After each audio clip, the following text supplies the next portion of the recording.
A 3D printer takes one of 4 different types of materials that you put into powder format inside them, and it prints in very thin layers, like layer on top of layer. So whatever you give it as a file, the file basically takes a 3D object, scans it, and breaks it down into very thin layer after layer after layer, and sends it to the printer. And the printed layer is very actually dumb if you think about it, but it does the job. It creates stuff depending on the material you feed the printer, and depending on the quality of the printer as far as how thick every layer is, and depending on the speed and the color. These are the 4 different variables of 3D printing.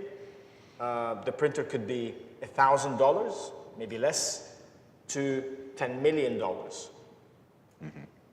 So whatever is $10 million today will be $1 million in 6 months, I think. Okay, cool.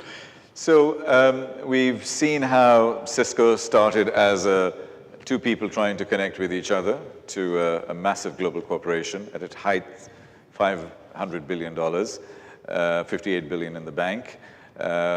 So, you know, it's a great company. We also touched upon smart cities as being sustainable cities, happy cities. We also touched upon urbanization, and we then went on to talk about Internet of Things and how everything gets connected to everything else, and there's a grid, and you can tap into that grid. So here's the context of everything in your environment. We also spoke about talent and people and management. So these are some of the elements. Is there something else that you'd like to talk about? Then we'll open it up to the audience, and then we'll get into, you know, the next stage of your life. Have I missed anything? No. No? Great. I haven't missed anything, and I've done a little summary. Okay, some questions. So you mentioned the Internet of Everything, or ubiquitous computing, and you said that actually the ecosystem is made by, think, data, and process. In this ecosystem, what is the strategy of Cisco? Is it to be acting in every sphere of this ecosystem, or you need to team up with actually local partners to have the data and to have, for example, data science company who can actually transform the data into value, a data product or value-added product? So Cisco does not do any business directly anywhere in the world, by the way. Very, very limited. 99% of our business is done through our partners. So we have built a culture inside the company that is very good in partnering. Similar to this example, nobody can have the whole stack of everything needed. We like to be what we call the Switzerland of technology. We like to enable others. We like to enable use cases. We don't like to provide end-to-end, but we like to be the platform that allows for it. So we will partner for sure. So I'm from IBM. So it's an important distinction that we need to understand whether you're a company or a doctor. You feed in a certain amount of data to Watson, and based on the data that's been fed to the system, Watson is going to provide you the insight that's going to help you make that decision. And the second point about jobs being replaced, when we consider 2 points, 50 billion devices by 2030, and 98% of the world's data in the past 2 years that's been created, it's humanly impossible for any individual to make sense of it. So that's why Watson is just going to help you become smarter. Thank you. So, I totally agree with you. I think Watson will make us very smart. I was being controversial intentionally because 98% of data will go away. And the key points, if I may just take this question, the key point here was that 98% of expertise can go to a cancer expert. So as humans, we are left with 2%. So we're getting much more into the touch feel and back to basics, where Watson can do the hard work, and then we can do the soft work. And I think that is where I was going as far as that thing is concerned. So as human beings, our touch and feel becomes even more important, and art and culture and those things become really, really primary going into the future. So the future is great. I want to inquire about what Cisco is going to do with SME, planning and incubation. How would an investor like myself tap into Cisco's partnership to create new businesses here in Dubai? Great question, sir. Thank you. We invest in funds that invest in SMEs, if that makes sense. So in the US, we do a lot of that. Here, it's very hard to find these funds that are available to invest in SMEs. We've looked at this. We are looking at setting up an innovation center here in Dubai. We have not yet finalized our plans with regards to that. It's a little bit complicated, but we're trying to put the innovation center in one of the creative areas where the SMEs operate out of, so that we can tap into that talent and support the ecosystem. We're in the early days of that, but 100% we're going in that direction. Great question. Innovation Center is technology driven or is it a business?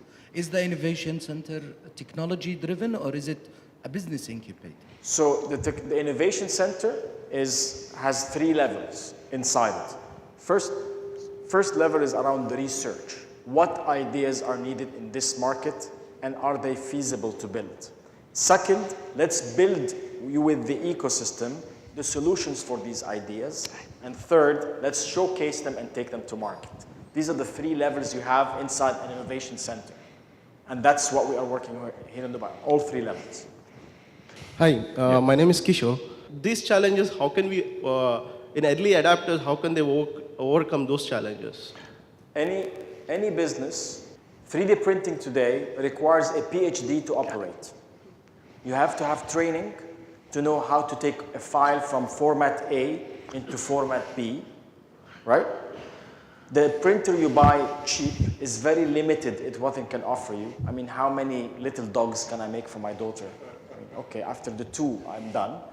So this is not yet a business. It's a bleeding edge technology, not a cutting edge technology. So for commercial scale, you need all these things to kind of iron themselves out and become resilient. And we're not there yet. Yes, sir, at the back, please. Hi. How do you identify, in terms of like identifying the next wave and turning around the culture and organization? And if you could share one example where you had faced a similar experience and you had to turn around the organization and...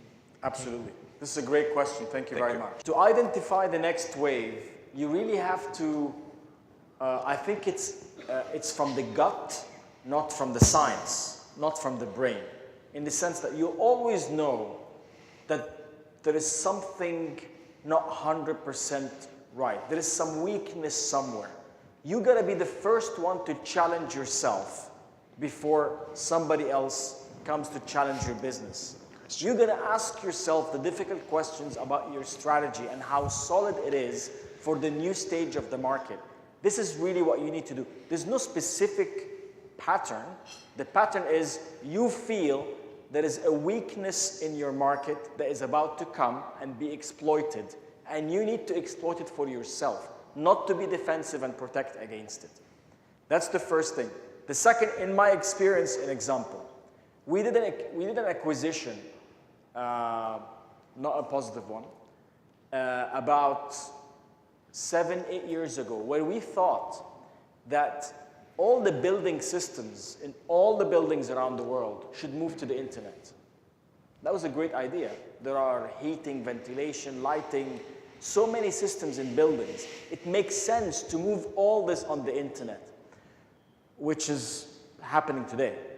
So we bought a box, a company that makes a box that just converts these systems to our language. And we thought this was going to be very good business. This box was commoditized in less than 6 months from when we created it. It was such a simple technology with absolutely no strategic value in the building. We made a wrong decision because we are box people. It was easy to buy a box, but it was not the right thing to do. But we paid money for it. And me going back to my CFO and telling him, hi. My name is Jacinta. I'm from Etisalat, and I'm heading the SMB marketing and propositions. My question is that as technology companies, Cisco and Etisalat I mean, it's pretty alarming to see that a lot of people, especially the SMEs, do not understand the value of these innovation services. Because today, what we are doing is that to ensure that we get the basics right, to make it convenient for our customers, make it affordable. And so I'm just looking at your curve. How do we go to that next stage, you know, that revolution, that innovation, and to make these services, make it real for the SMEs, you know, yeah. So I think this is very key because even in Etisalat today, all these IoT and digital services, we call it, it's mainly targeted to the big enterprises, large enterprises or government projects. So how do we like work together to make it real for these guys? Thank you. So I don't agree. I'm sorry. I think this is a mass play, not a big company play. No big company will dominate IoT. IoT is just a name for a new industry that will be populated by startups. Uber did not get created by IBM or Cisco or any big company. Small ideas that disrupt existing businesses. You'll find lots of these coming up every day. So we have now reached that stage of this conversation where you are in this amazing, amazing position at the peak of your career, and you're at amazing inflection points to build the future. If we project you to your 80th birthday, 85th birthday, I wish your children were here today. Your new 60. Your new 60. What will we be saying? What will we be celebrating in your life? What's the legacy that you're building?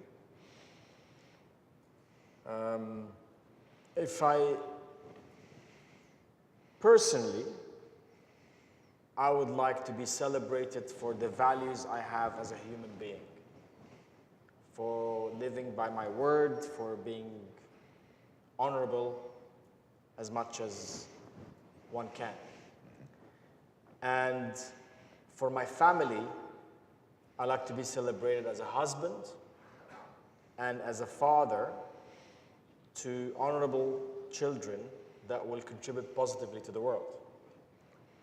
And as a professional, I would like to be celebrated as a leader who gave value to other leaders who were able to multiply it to others. Great. Amr Salem, thank you very much for that wonderful answer. It's a great privilege to have him, and he's been very open, he's been very candid, and very grateful for that, and a lot of knowledge. So welcome, and welcome everybody. Enjoy dinner.